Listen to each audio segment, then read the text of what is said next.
Well, here are 5 traits that you need to become a psychiatrist or a psychologist. And you know what?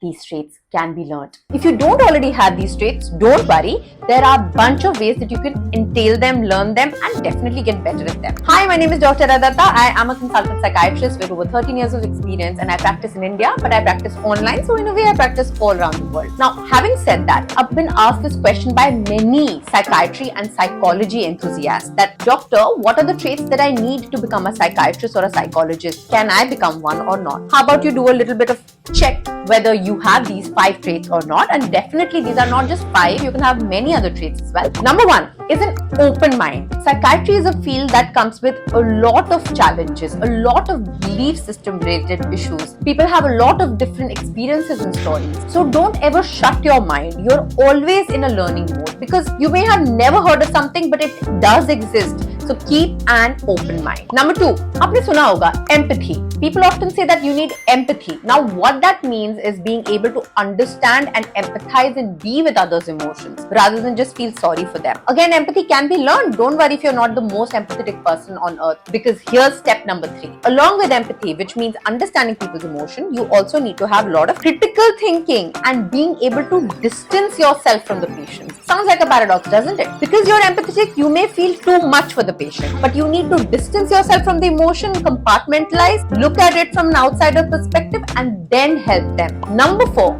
very important. You should not be solution centric. You should be process oriented. Don't jump to fix problems for people. Don't jump to give them solutions about what needs to be done.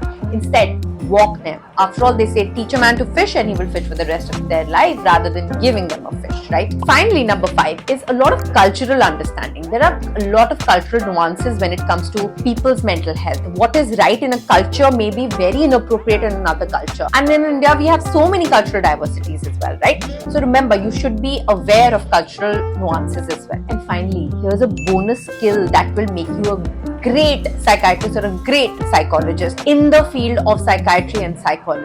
Always insist on self-work. Yes, you will make for a better mental health professional if you do self-work regularly, which means going to therapy yourself, which means journaling yourself, doing gratitude practices yourself, applying CBT techniques yourself. Basically, practice what you preach. Got it? I do a lot of self-work, and that's why I'm saying that this is the most important skill as well. And you can get better at all the other previous 5 skills by doing the last skill, that is self-work. So this was all from why you can learn traits and what are the traits that are necessary for becoming a good mental health professional like a psychiatrist or psychologist. Please keep subscribing, following, ghanti bajawing, and tell me what more topics you want videos in. Bye.